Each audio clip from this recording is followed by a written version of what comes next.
Hey guys, Pansy here, and welcome to my review of Ragnarok M Classic Eternal Love. This is the rebooted server of Ragnarok M Eternal Love, which released in 2019. It is, of course, a pay-to-win mobile game, but this version is a lot less pay-to-win and it's a lot less influenced by the cash shop, and it can actually be a solid experience as a free-to-play as well. I'm going to be going over my experiences through the game as well as the pros and cons, and we're going to break down each aspect of it and what you should expect if you were to choose to play this game. Now, before we get started, this is not a sponsored video. I did decline those sponsorships as I do have a history with this game and I wanted to cover it in an unbiased manner. Let's get to it.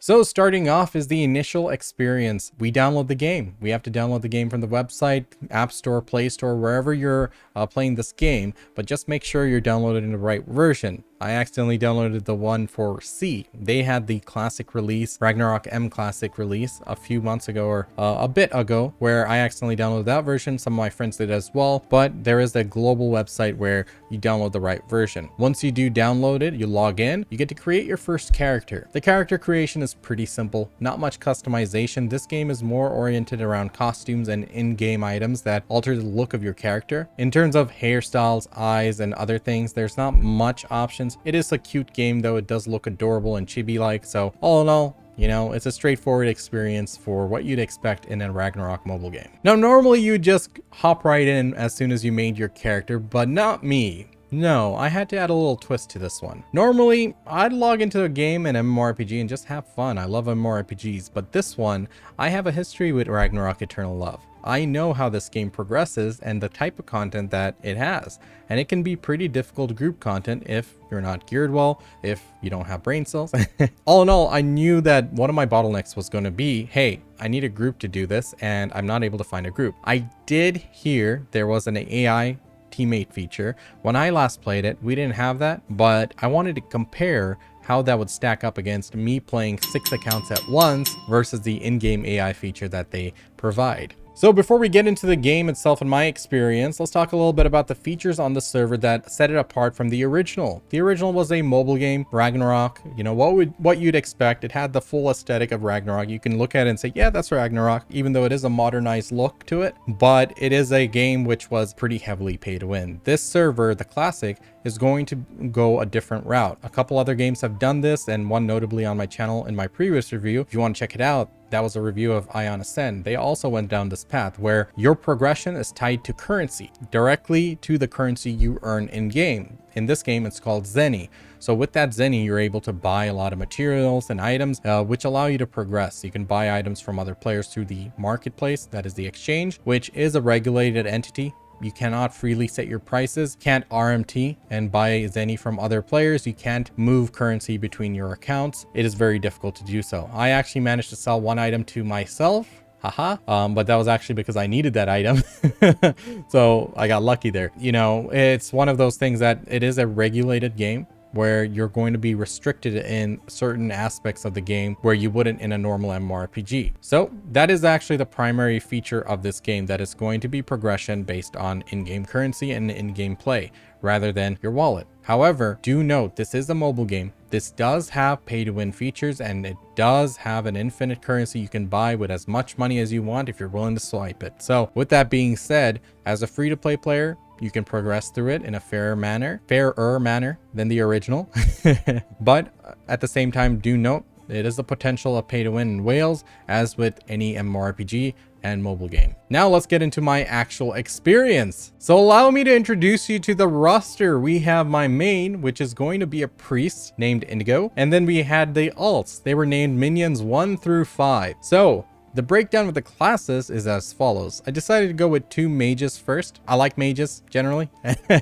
And the way the mages in this game work is it's a bit different. You have a primary class, the base class, and then it splits into 2 different routes. So for mage, it goes like the wizard route or the sage route. Sage is actually more auto attack oriented, where they auto fire spells at a percentage chance, whereas a wizard is your standard point cast big AoE type of class. So they were pretty different in terms of how they're built, how they're played. So I decided to go with 2 mages, and then I went with a tank. You know, this was going down the path of a paladin Royal Knight, whatever they're called, but you know, needed a solid tank up front, being able to soak in all the damage. So definitely went with a paladin there because I like the holy damage aesthetic of it. Then I went with a thief, which I was taking down the path of a stalker. Back in the old day in Eternal Love, the original, I played an ADL sniper. ADL refers to agility, dex, luck, which is just the stat breakdown, and they're built around auto attacks. I like that playstyle, but back then I also wanted to experience a stalker where they're also able to play as ADL, but they also have a cool skill called triangle shot where they shoot 3 arrows at once. So I really like that concept, so I picked that. And then finally I picked a blacksmith. Blacksmiths go into the route of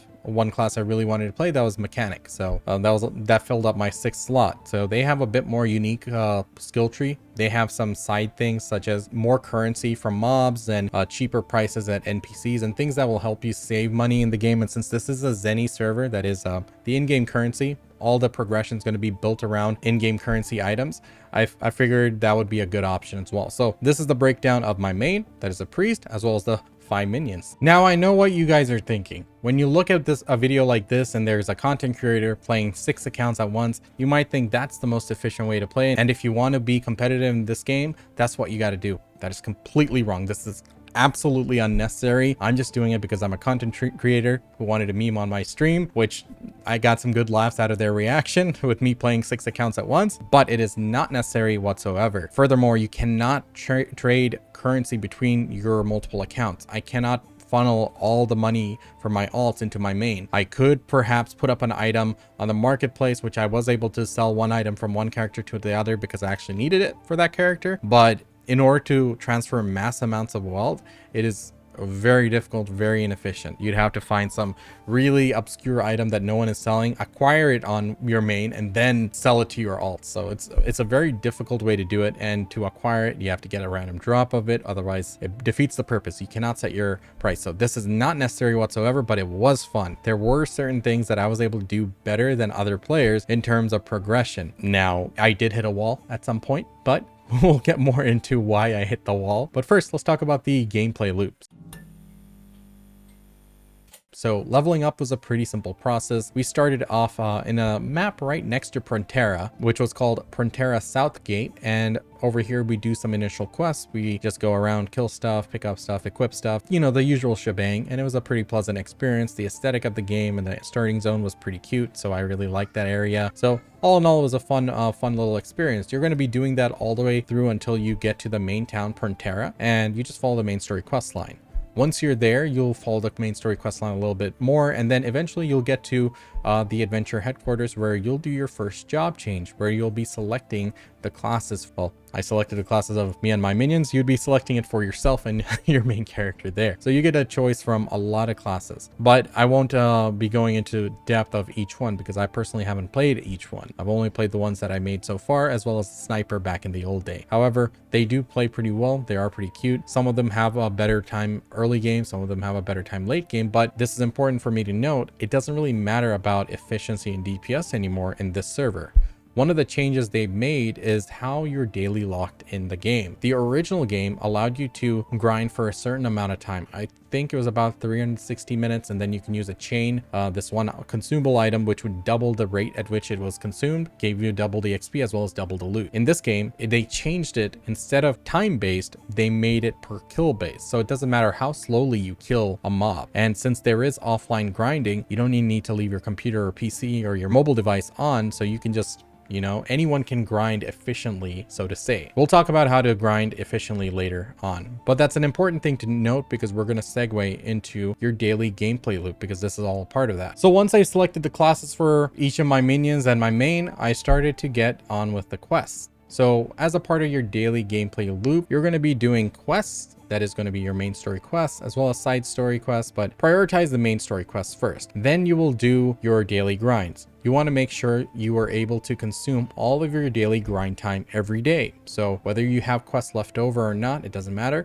What's important is you consume all of your daily grind. At the later levels, it increases the amount of daily grind time you get as you progress your character through the different tiers. So you initially start with 3,500 attempts. That means you can kill 3,500 mob. If you use the meteoric chain, which is a consumable item, which let me pull it up on screen, which increases the rate at which you farm. So basically every kill counts as 4 kills, and you get 4 times the zenny, the 4 times the XP, as well as times 4 the drop. So if you got a rare drop like a card, which I managed to do a few times, you get 4 of those instead of 1, because it's just straight up multiplying everything by 4. So you want to prioritize getting your daily battles maxed out every day, and make sure that you're utilizing that so you get as much XP out of it as possible. Then you also want to do your daily gameplay time. You want to hit 180 of that every day, because it's tied to the battle pass progression. The daily quests, like 3 of them, are based around consuming the daily gameplay time. Now I'll explain how to consume that. Basically, when you do instance content, it gets consumed, but we'll talk a little bit more about that later. The next thing after main story, daily grinding, and daily instance content is the adventure board, this mission board. So this mission board allows you to pick up quests. These are like little side quests you can go and do. It's usually like kill quests or something, and you get base XP, job XP, as well as money and some side items. Usually I prioritize things that drop the meteoric chain. You can get those here. All in all, I usually just complete it instant instead of having to actually go out and do the quest, because you know, I don't want to be wasting time doing things like that. It just takes a very basic material, the adventure rice balls, which you get from your pets, but it's a very simple thing to do, and it gives you a daily bit of XP. And finally, you have the side quests. So there's a lot of side quests out there that I just completely ignore because I just don't have the time to do it. There's just a lot of side content you can be doing aside from the main story quest, as well as doing your usual, the open world grinding, as well as the instance grinding. Now let's go a little bit more in depth on each of these topics. Starting off with the main story quest. Doing it on one character was cheese, is pleasant. You know, you go through a story. If you want to read it, read it. If you want to skip it, skip it. But you're getting a lot of XP, and base XP and job XP. Both of them are good. The base XP is the base level of your character, which gives you more stats like strength, agility, wit, int, dex, luck, and you can allocate these stats however you want. So that's how you define your character's build. There's also suggested builds, which I don't like following those. I like to do my own thing. All in all, that's how your character gets base levels. Now, base levels also unlock certain content down the line as well, which you can't do unless you're at that base level. Job level pertains to getting your next job advancement. Once you max out the job level, it initially is like out of 20, then out of 40, then out of 70. It becomes progressively longer to max out the job level, and then you can get to your next job. And each job is a pretty big power spike. Now, talking about main story quests, it was a pretty simple thing to do, except it was hell for me because I'm playing 6 characters at once, and I had to click on each and every single one of them 6 times. Every quest I had to do 6 times. It was horrible. I don't recommend anyone doing this. It was, don't do this. Don't do this. Not worth it. Maybe 1 account extra, but not 6. Then you have the daily grinding. This is actually one part where it was a benefit that I had 6 accounts, because even if you're in a party, even if you're not in a party, if 2 players hit a mob, both players get full XP for that mob. The player who hit it first is probably going to get the, or the player who does more damage or hit it first, whichever one of those, gets the loot. But in terms of being in a party and grinding, I got full XP on all my characters, no problem. And that is great because each of those characters can have certain party buffs, can make it stronger for each of the other party members. Also, there's different elements in the game, and there's an elemental table. Put it up on screen. So these elements play a big part in terms of your DPS. You can be doing double the damage against a mob because you have the right counter element to it. So when you have multiple characters, some of them may not have access to those elements. For example, Priest is really bad. She has neutral auto attacks, as well as being the ability to change her auto attacks to holy, and her skills do holy damage. So every other element is out the window. However, some of my other classes, like my wizard, the sage, the stalker, they have access to a lot more elements. The stalker, because it uses a bow and arrow, it can use all the different elemental types from the arrows. You can buy arrows in the NPC, which give you the various elemental attributes. So you get a lot more DPS. So by doing that, I was able to actually greatly benefit in grinding. One other key point is that in this game, you want to be grinding against the mob, which is as high level as possible. I think about 30 levels higher than your base. And that's how you get the most amount of bang for your buck for each of your daily battle points. So in the old version, Ragnarok Eternal Love, the original version, we prioritize DPS. So even if you're killing a mob that's like our level or lower than our level, if we're able to one-shot them and we're rapidly going through it, it was more beneficial than killing a mob which gave a lot of XP but took a long time to kill, because our time limit was different back then. Here on M Classic, it's based on the kill. So it doesn't matter how slow you kill it, as long as you kill it. Get the reward, you lose an attempt on your daily battles. In the old version, it was all time based. So 360 minutes, you have to kill as many mobs as you can in that time. So this version, you know, some people like it more, some people like it less. I like it less because I enjoyed that whole min-maxing of making sure I had the right consumables, the right counter elements, the right cards and everything. And that was a part of the game. That was a part of the, you know, the finesse and the research that goes into it to be better and more efficient at the game and get ahead. In this game, it feels like everyone has to do this daily chore. Everyone's going to get the max XP as long as you go hit the max level monster and no problem. So it felt more like a chore in this one, whereas it felt like a challenge in the other one. I have to do better. I have to get stronger. I have to be able to farm better. But, you know, to each their own. It's a personal preference thing. Now, in terms of the daily dungeons, this was also something that was much easier for me in certain aspects because, well, let me tell you, I think this is a good time to compare the NPC option, that is allow AI teammates. This is a lie. This is not AI. AI is supposed to be smart. These guys are stupid. These guys are absolute idiots. There's a priest. Oh my god, I hate her. She never heals her teammates. I'm there spam healing and slowly watching his HP goes down. If she started spam healing, he'd be fine. He'd live. We'd be able to clear a lot more content. No, she's dumb.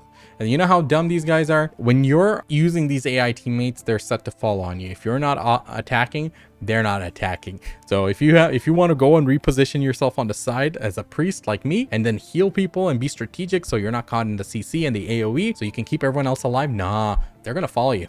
They're gonna follow you. So that was one of the big gripes I had with the AI teammates.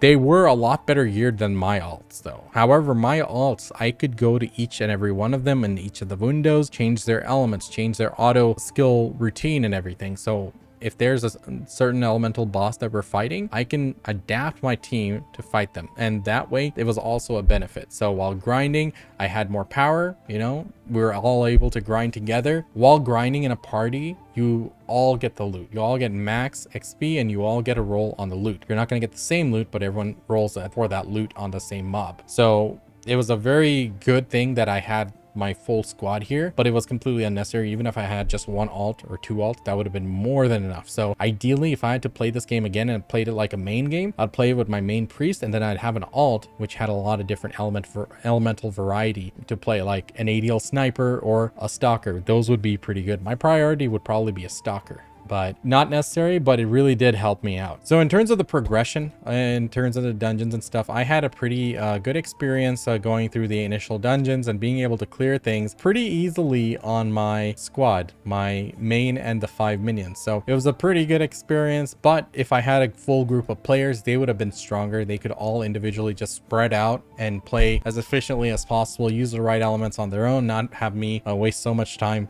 just fine-tuning each of the classes. And also I'm doing a lot less DPS because my characters aren't all geared up, because it takes a lot of time to go and click everything and collect everything, and I went with the minimal effort in this regard. So all in all, I wasn't as good as a normal party of players, but I was certainly better than an AI player group. But the AIs had the better gear than my characters, which could be offset if I played this game more. I am pretty limited on time though. So segueing back to my original progression, so playing these 6 characters at once was certainly a nightmare. I do not recommend this. I do not wish this on my worst enemy, because having to do the same quest on 6 characters all at once was a pain. However, I did get some benefits of doing so, and also it let me experience the different classes all at once. I really like the different classes they have here. They have a pretty good variety and they have their own unique identity and skill set. And I love MMORPGs. Playing different classes in MMORPGs, that is like the pinnacle for me. I love that. I love seeing the different type of characters available to us, and these characters are how we interact with the game. So if you're someone who likes to be supportive,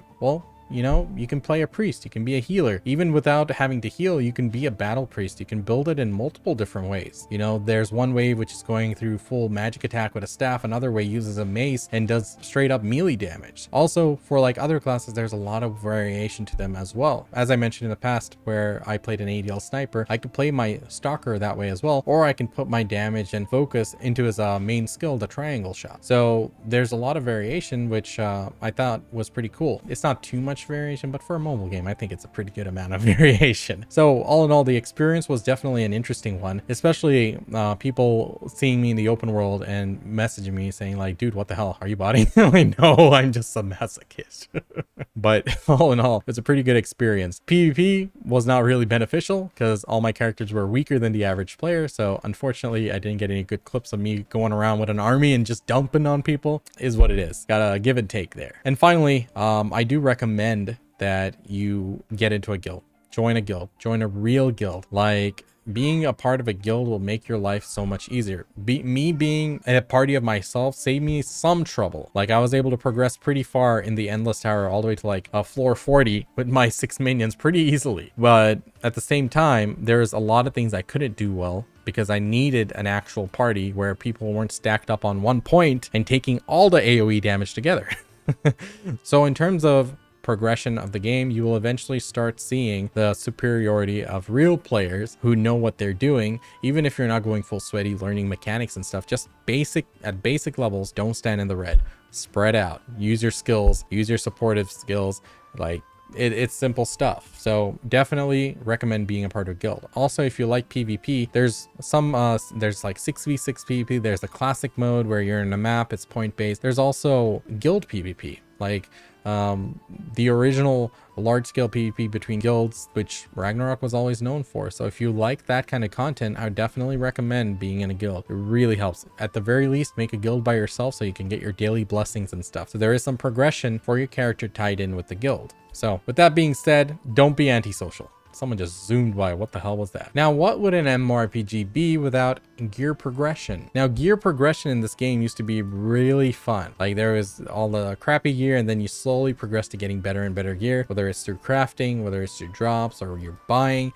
But gear progression was something that I always enjoyed. One thing I did not enjoy in this game was they had the same leveling gear that we had in the retail version, or the original version, which was pay to win, which came from a pay to win gacha. So these are the experience gears, the Saint armors, the Saint series of gears. So these gears give you a certain amount of XP, 10 to 5% depending on the type of piece you equip. So having a full set of this makes a big difference. I mean, you get 10, 20, 30, 40, 50, 60. So 60% more XP for your base and your job. You cannot ignore this. It's really bad to ignore this. But unfortunately, as a free-to-play player, you're going to be hard-pressed to be able to buy a full set of this. And if you did, it's going to take a lot of time to get that Zenny because these are pretty expensive. Each piece is 1.5 mil. The accessories are 2 mil each. The weapon is 3 mil. This would deplete your account considerably. So if you weren't pay to winning, if you weren't swiping, then you would be falling behind in terms of progression. So it is what it is. I didn't even know this was a thing until much later in the game.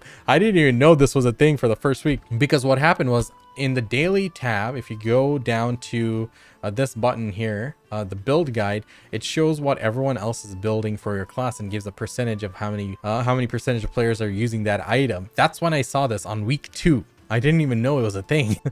So unfortunately, I had spent a lot of currency already elsewhere. So that was a poor decision on my side. Also, if you choose to go down this route, you are going to progress better, but you'll also be a bit slower on progressing your main gear, which you'll need in order to progress through the instance content better. So it was very unfortunate that I found out about this, but I hope you guys watching this video, if you're considering playing the game, you'll know from the beginning as well. So at least you can send some money over there and progress a bit quicker in terms of leveling. Now, in terms of the main gear, what you actually need for your build and such, I'm playing like a adjudication build, which is basically a single skill that I have in my priest tree, which does damage. Not really great damage. This is more for like my solo grinding purposes. And yeah, this is what I've been using here. This is a build I have. These are some armors from the instances and the weapon, this.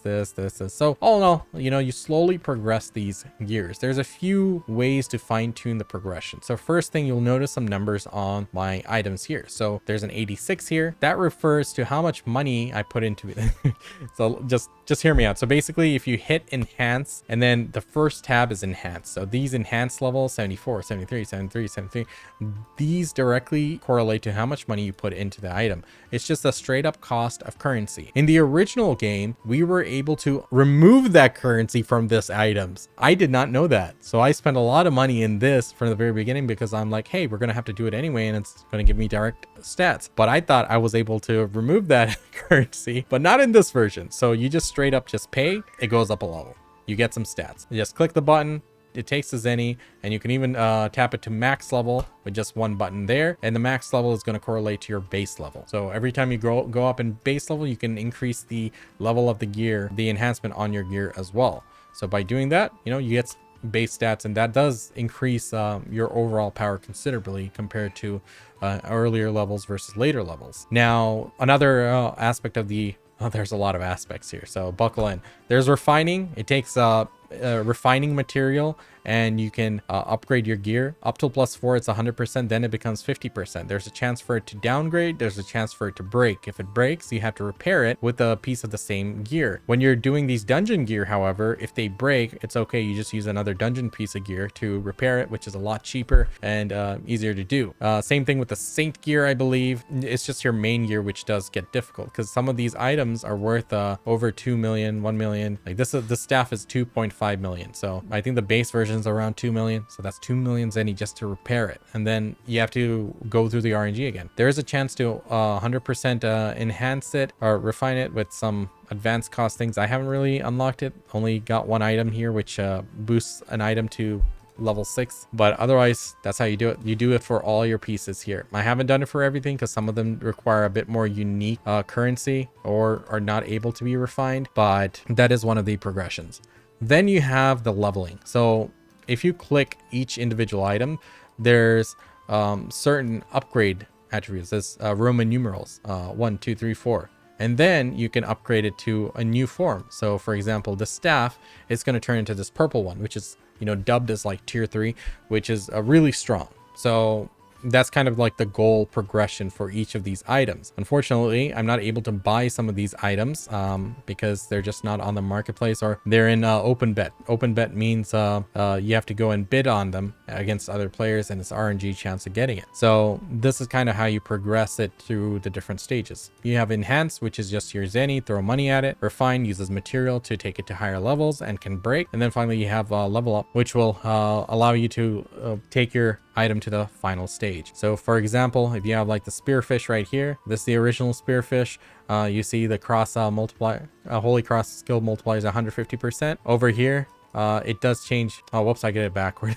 So you have the original spearfish right here, where the holy cross multiplier is 100%, base attack is 307, magic attack 307. When you take it to tier 3, it'll be 665 basic attack, magic attack 660, and holy cross multiplier 150%. So they do get a pretty sizable power spikes when you go up in the rank. So let's see my nemesis stat. Base attack 222, base attack 430. So pretty noticeable, right? So this is a bit of a longer term progression thing. You're gonna have to play and collect it, or you get lucky with the bids, or wait long enough that they do become common items. Then the next item on the list is card inlays. You socket in cards. These cards you get as rare drops from monsters, and you can also get it from instances or pay to win.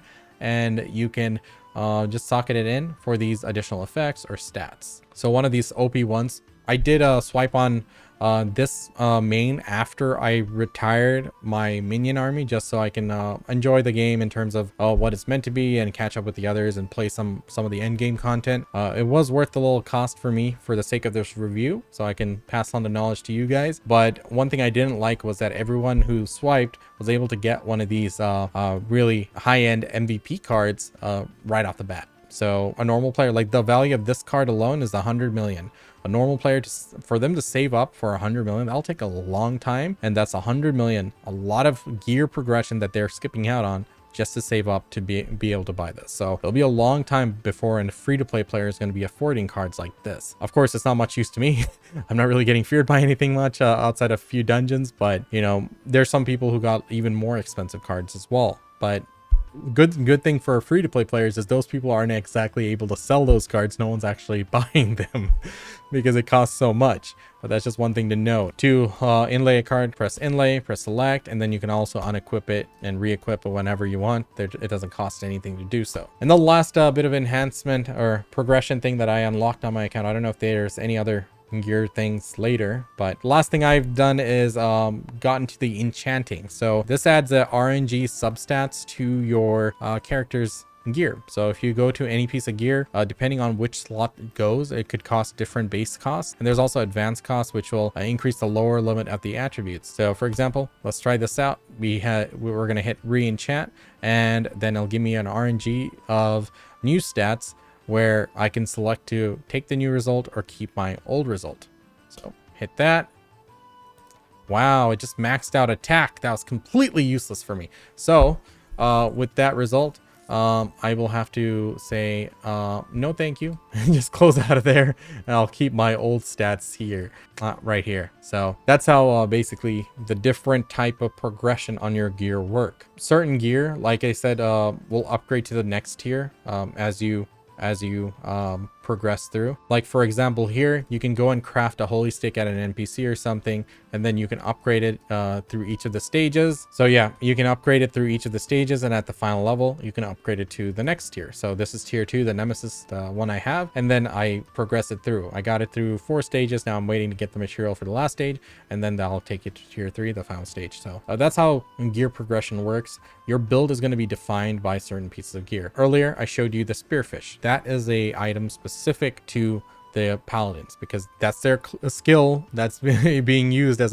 that is on the stats, which is the multiplier. For example, my Nemesis, this specifically calls out my priest skill. So for anyone else, even if they can equip a staff, it's useless for them to wear this because they're not going to be getting the additional bonuses. They're probably going to have their own skill, their own class's equipment, which is going to be better for them to wear. So like that, there's a lot of different things that go into consideration for picking out gear. Me, I have just a flat one for my priest here, but at the same time I can get something which is unique to my priest, which will increase certain skills and durations, or reduce casting time of some skill or something like that. In addition to that, there are other forms of progression as well, like the constellation chart. You have to do some instance work to get these currency, and then you're able to unlock, like for 8 currency, I can unlock this one or something like that. So you just progress through the different stats here as well. So that's additional progression. And then finally, there's also, where is it? Aether Monument. So this is this huge chart where you go through different nodes, and you can unlock base stats over here, as well as unlock special nodes which give an additional, like for example here, it gives my healing an additional effect called lasting healing. So after I use the heal, it'll heal again every 3 seconds and last 7 seconds, and it'll do like a small percentage, 10% or so. And by leveling that up in different throughout the map here, I'm able to make that stronger, as well as unlock different passive effects like double heal and a few other things. There's also some that directly empower skill directly in terms of the percentage of power they have. So this is also a part of your build and how you progress. You get these currency through like guild contribution and other parts in the game. You can get them from doing instance content like here. So you get these gold medals, which are used to unlock the special nodes, contribution, which are used to unlock the regular nodes and such. So that's also a part of your progression for your character. So I like these kind of side progressions because it feels like if it's only your gear, and if you don't get that gear, if it's RNG based, or if it's purely luck based, or it's expensive, you don't see progression for a long time. With little things like this, it feels like the more you're playing, as you're spending time on your character and playing your character's getting stronger little by little, and it all adds up. There's also this adventure handbook, and if you notice here, like this one is actually a pretty hefty one, the amount of HP I get.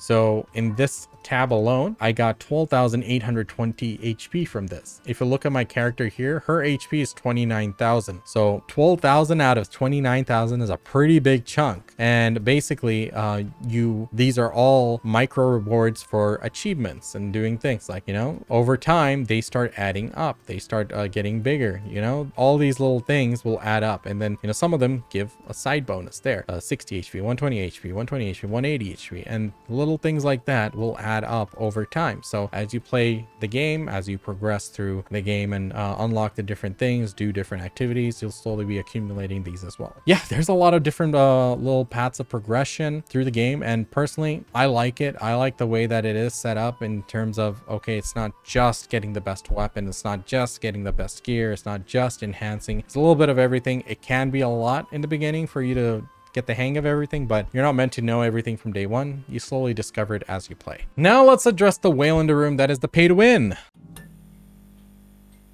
So I did touch a little bit on the pay to win side in the beginning. The reason why I wanted to talk about this exclusively in a separate section is because it is important, and some of the marketing that, you know, like I got ads on Instagram and stuff, they were saying this is a non-pay to win server. It is a pay to win server. You can pay to win, but it doesn't gate you into pay to winning. If you don't care about PvP, you're good. You don't have to worry about the pay to win at all. So, you know, if you are into PvP, you will feel the difference. You will fall behind. The whales are going to have 60, 70 million, even 100 million Zenny right off the bat, whereas you have like 3 million. It's a massive difference in progression, and it is a noticeable one.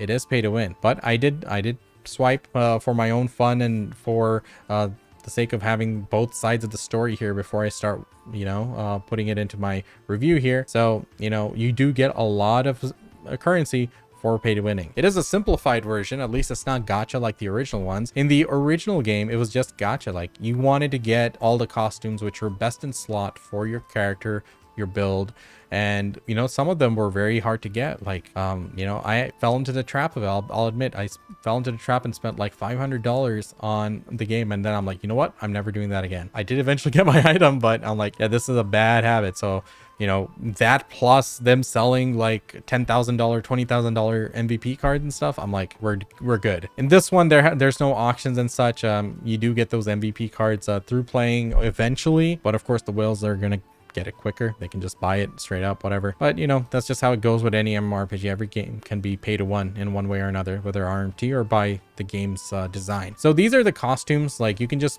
buy the costumes here. In the original version, it was all gacha. So, you know, you could be spending $50, you can spend $500, maybe not even get it. So, you know, some of these are very expensive, but some of them don't have stats to it. Like, this one does have a stat. You know, this is a pretty sizable stat. If you're a PvPer, you might want this, you know, but then this is like a more affordable one. This is like only less than 1 million here for this headgear, which give you like percentage physical attack. So like that, there's some items which are just vanity, just cosmetic, which don't give you any stat. And one of the good things about this server compared to the original game was that you used to get a lot of stats for collecting the different cosmetics. You used to be able to deposit these and get really big amounts of stat bonuses, like even in some cases percentage bonuses, I believe. But here these are pretty minor. They're really not that much. Let's filter it out to owned. This is a good one that I have. Well, I'm equipping that one. So here, this was a pretty good one, right? It was given by the game, but look, it gave me 3 magic attack and 30 HP. I have like 29,000 HP, so it's not a big deal. I have like over 2,000 magic attack. 3 is not a big deal. So in that regards, they did tone it down considerably here. It doesn't matter if you don't have all the gacha. In the original version, if you're a whale who played every single gacha, collected every item, you'd be considerably stronger than someone who doesn't do that, especially a free-to-play player. Even if those items weren't for your class, you could still deposit it in your handbook, and that used to give you a bonus. Here it doesn't, but it does make a difference if you're a PvPer. Like, if you get the right items, like all these items here, you know, not all of them are good, but some of them are good. Like, if you can't afford the Zenny to be able to buy these, you won't be able to hold up against the pay-to-win players in PvP. If you don't care about PvP, then it doesn't really matter. Now, with the pay-to-win discussion aside, let's talk about the real problem with the game. It's not just that you can pay to win or something in a game. There's also other aspects of the game that have to be good, have to be playable in order to enjoy the game. Let's say a game was perfectly not pay to win. It was free to play and everything, but if you don't have the infrastructure behind it, in terms of the game systems and stuff, then you won't be able to get the full experience. In this game, as it stands, even though there's a lot of people playing, we've been having difficulty in finding groups. You know, if you're not a part of a guild and you're not like socializing outside of the game, it's pretty difficult to get into a group. And one of the reasons, I believe, is because of the AI. They're not real AI, they're just NPC, and they're pretty dumb. But because this is an option, people just select this and start matchmaking. Once I do that, it's going to put me in matchmaking in 25 seconds. If I don't get a queue pop with real players, it's going to just put me in a game with the AI. So when that option is there, it's a really small window to be queued in with other players. In a traditional game like World of Warcraft or something, you could sit in queue like for 4 or 5 minutes on a peak time and usually get into a queue. Sometimes it's slower depending on your role, and you know, that's how it goes: tank, healer, DPS and such. So if I press OK here, you'll enter a instance party with the adventure party and continue. You know what? If this was a real party, they would already sporadically be accepting and you'd see a tick mark. But I know it's a AI party because boom, I do that and you'll see the AI names join in there. It's the same suspects every time. It's the AI is not very smart, it's not variated or anything. It's the same group that you'll get into if you use the AI stuff. So the good thing is you can clear some content with this. Like for example, the one I just joined into here, I can clear it perfectly fine with the AI. I can do some of the chaotic invasions, no problem. For Endless Tower, I cleared all the way up to floor 60. The last floor was just too strong. They just slapped all the AIs and killed everyone really quickly. So we hit a wall there. So you can progress through the game with the AI, not at the top end. You can't like beat every piece of content with it. You're definitely not going to be in the top level. However, you can fill in the gaps considerably. So one of the real problems with the game in its current state and how it's designed is that there is a real lack of players in queue. And also I did get into some queues with players, which is great, but unfortunately I noticed a lot of them just set it to auto and just auto battle. Unfortunate. Like, you're supposed to use auto battling for grinding and then play the real content. So even if you are playing legit as a person, you can still use auto battle in a certain fashion. There's a limited number of slots in your skills. These 6 are for your manual slots that you see over here, right here, and then these 6 on the right are for your auto battle slots. And you can have you have 2 presets for each one as well. You can put like the standard buff skills on the auto slot, and then you can use situational skills on the manual slot. So you can vary it like that, but some people just auto battle the whole way through. And we had instances where they just died. They just fell over and died. And I can't heal multiple players at once very effectively. I need like real people to be stepping out of the AoEs, guys. Come on. So that was one of my cons as well, that because the way that game is designed around auto battle, people have been, you know, not everyone, but some people have been just relying on that a bit too much, and which is unfortunate. So with that being said, to alleviate this problem, you really want to be a part of a guild which is active and has a community of its own. You can't expect this game to hold your hand through it to be able to experience everything in the game. You can, however, just like level ahead and keep leveling and just slowly progress, you know, the content behind your level over time, because your AI is going to get a bit stronger, you're going to get a bit stronger, and eventually you'll be able to clear stuff as well. So, you know, up to you. But these aren't AI. I'm going to say it right now. These are NPCs. They're pretty dumb. There's no intelligence to them whatsoever. I don't know why they labeled this as AI, but that is mislabeling. This is not AI teammates. They're NPCs. Say it like it is. All right, guys, if you stuck around with me all this time, I know I rambled a bit, but let's close this out with some pros and cons. Starting off with the pros, the first thing is this game is very cute. I like it. When you look at it, you know this is Ragnarok. You know this is Ragnarok Online with the aesthetics, the way it plays, the way it looks. It is very much RO. Like, it is a part of that universe, and you can definitely tell. I personally like it. I like the aesthetics and the way it looks. And it's one of the things is I'm very excited for Ragnarok 3. Next, they have the 3D mode as well. The 3D mode works really good, you know, the usual shebang with 3D camera mode and all that. I switch between the two depending on what I'm doing and where I'm at. In some areas, the camera does get, you know, hit at the wall, hit the ceiling, because it lets you zoom out really far. In those situations, I'll go into 2.5 mode, and it gives me a better field of view because it's at a bit of an angle there. So all in all, it's pretty good there. Next, it does feel pretty good in terms of performance. It plays well on my phone. It plays well on my PC. I got no complaints about that, you know.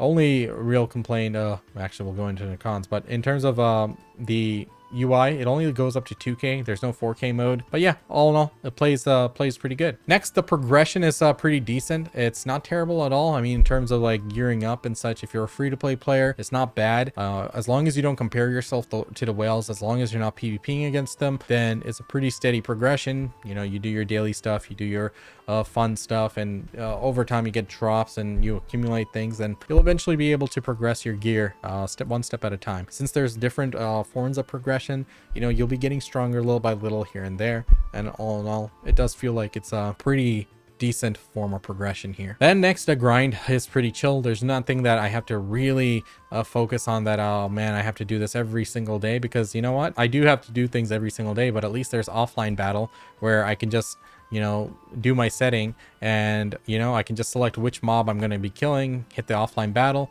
then I don't have to worry about it. So all in all, I think that's fine. Using my instance time is also pretty easy, because if there's something that you've already cleared, you can just hit the raid button and automatically clear it, and you don't have to redo the same one over and over again, which you know, does take away from doing the game, and one of the reasons why the game's queues feel so bad. But it is a feature there. It does allow you to keep progressing without having to waste too much time doing repetitive content, which I think I'm okay with. Now let's go to the cons.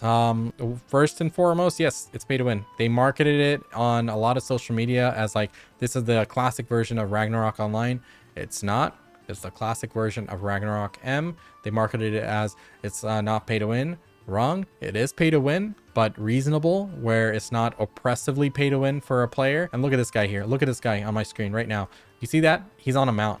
He's on a mount. That's also one of my cons. We don't have mounts. We have mounts based for classes, like for example the warrior.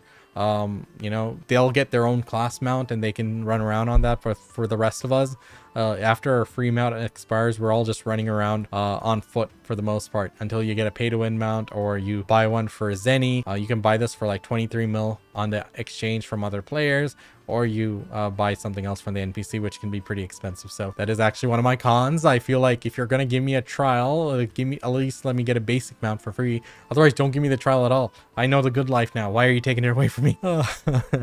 Next on the cons is the UI. As you can see on my screen, these UI elements take up a lot of space and they look ugly. They look very mobile game-ish because it is a mobile game, but you have a PC client.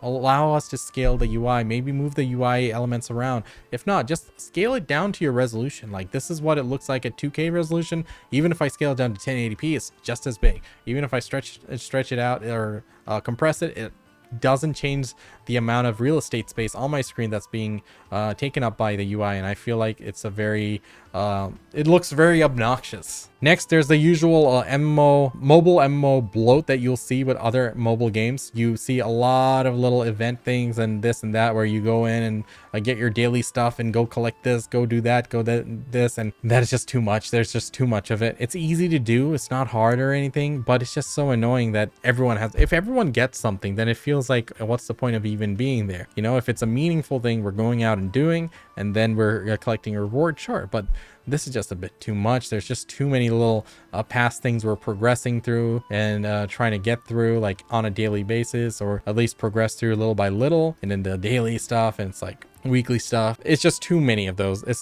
I do call it as bloat, and I hope that you know, they can tone it down a bit, which they probably won't, but it's a con in my books, okay?